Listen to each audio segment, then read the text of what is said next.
Assalamualaikum warahmatullahi wabarakatuh. Alhamdulillah wassalatu wassalamu ala Rasulillah Sayyidina Muhammad ibni Abdillah wa ala alihi wa sahbihi wa mawalah amma ba'du. Saudara-saudaraku kaum muslimin yang dirahmati Allah Subhanahu wa taala dimanapun berada.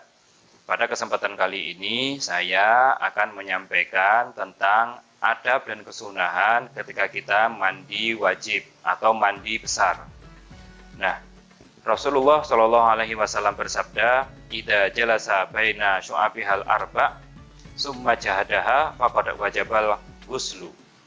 Hadis riwayat Imam Bukhari ini menjelaskan bahwasanya jika seseorang telah duduk di antara keempat anggota tubuhnya, kemudian mereka bersungguh-sungguh, maka telah wajib baginya untuk mandi. Dalam artian bahwasanya jika sepasang suami istri berkumpul, kemudian bertemulah kedua kemaluan mereka, maka wajib bagi mereka mandi walaupun tidak keluar mani. Nah, saudara-saudaraku yang dirahmati Allah Subhanahu wa taala, maka mandi yang akan kita bahas sekarang itu adalah mandi dalam artian membasuh seluruh bagian tubuhnya dari ujung rambut sampai ujung kaki. Jadi dia wajib membasuh seluruh tubuhnya dari ujung rambut sampai ujung kaki. Maka jika demikian ada dua macam mandi, yaitu mandi wajib dan mandi sunnah. Nah, bagaimana adab dan kesunahan ketika kita mandi wajib ataupun mandi sunnah? Mari kita bahas pada kesempatan berikut ini. Nah, yang pertama, sebelum kita mandi itu adalah kita membersihkan kemaluan dari kotoran. Nah, mencuci kemaluan dari kotoran. Biasanya itu orang-orang yang lain itu dia mandi seperti biasa terlebih dahulu. Jadi mandi pakai sabun dahulu semuanya. Mandi pakai sabun, kemudian pakai sampo semua. Dia pokoknya mandi memulai prosesi mandi semua terlebih dahulu seperti biasa. Lalu kemudian sebelum memulai prosesi mandi sunnah atau mandi wajib tersebut, disunahkan untuk menghadap kiblat dan membaca basmalah, yaitu dalam hati ya. Membaca basmalah dalam hati. Kemudian dia disunahkan untuk mencuci kedua telapak tangan. Nah, kemudian dia juga disunahkan untuk sikat gigi. Akan tetapi prosesi ini semua bisa dilakukan ketika kita mandi seperti biasa, yaitu pakai sabun, pakai sampo, seperti biasa kita mandi.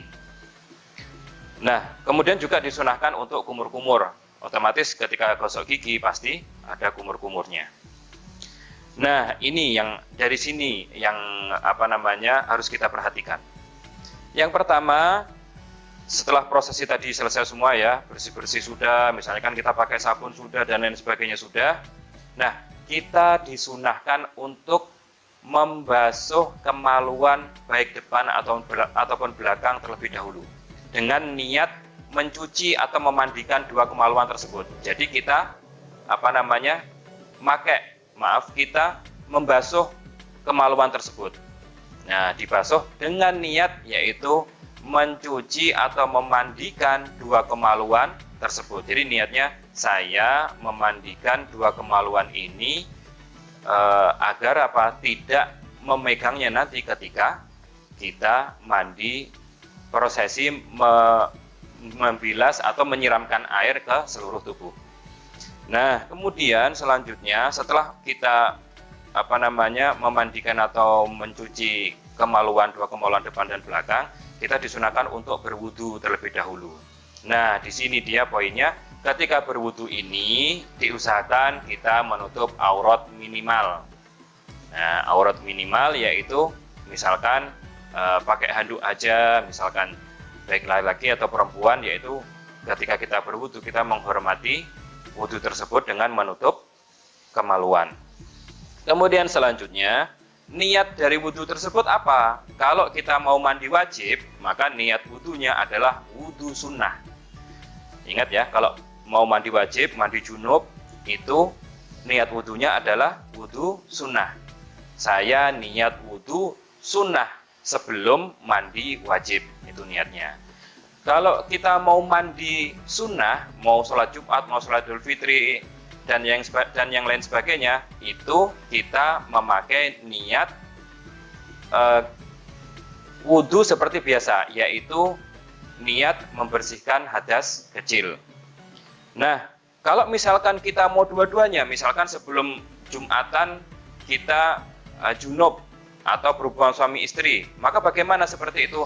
Cukup kita mandi wajib saja, insya Allah akan mendapatkan pahala sunnah juga. Atau misalnya kan nanti ketika membasuh seluruh tubuh, itu niat mandi wajib, kemudian ditambah dengan niat mandi sunnah Jumat. Bisa seperti itu. Nah, kemudian bagaimana tata caranya kita menyiramkan air? Ya, tadi kan sudah ya, wudhu sudah, kemudian menghadap kiblat sudah, prosesi sudah semua. Nah, kita siap-siap menyiramkan air. Misalkan kita disunahkan itu 3 kali basuhan. Ya, 3 kali basuhan. 3 kali basuhan ini terserah ya, mau 3 gayung ataupun setiap guyuran itu 1 gayung. Jadi ini bebas. Atau misalkan kita pakai shower. Jadi kita mendatangi air yang keluar dari shower itu kita anggap sekali basuhan, kemudian 2 kali, 3 kali, terserah. Ini hanya kebiasaan saja. Yang penting kita disunahkan 3 kali membasuh hal tersebut. Yang pertama adalah misalkan nih saya pakai yang 1 gayung ya. Sekali bilas itu 1 gayung. Saya mengambil gayung, ya kan? Mengambil air dalam gayung, kemudian saya tuangkan sedikit dari kepala, atas kepala. Nah, setelah itu masih ada nih airnya dalam gayung, saya ratakan ke seluruh tubuh. Nah, sekenanya ya, kecuali tidak boleh megang kemaluan ya, karena kemaluan tadi sudah dibersihkan. Kemudian sisanya ini saya siramkan ke bagian kanan, kemudian saya ratakan. Kemudian ke bagian kiri saya ratakan, selesai. Berarti 1 gayung itu 3 kali siraman. Nah, seperti itu diulangi 3 kali. Nah, jadi begini 1, 2, 3, kemudian ngambil lagi 1, 2, 3, kemudian ngambil lagi 1, 2, 3. Nah, ketika menyiramkan air yang pertama, ya pertama kali tadi di kepala ini diniatkan tadi ya, niat mandi wajib ataupun mandi sunnah. Nah, saudara-saudaraku sekalian yang dirahmati Allah Subhanahu wa taala, disunahkan juga untuk menyela-nyela bagian yang tidak atau susah terjangkau air, kecuali kemaluan ya, ingat. Kenapa? Kita tidak usah lagi nanti megang kemaluan dan tidak usah lagi kita wudhu setelah mandi, karena mandi tersebut sudah menduduki tempat wudhu, menduduki posisi wudhu untuk mensucikan diri kita.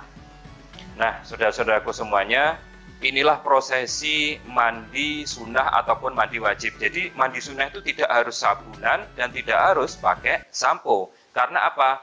Mandi wajib atau mandi sunnah itu yang penting adalah meratakan air ke seluruh tubuh, dari ujung rambut sampai ujung kaki.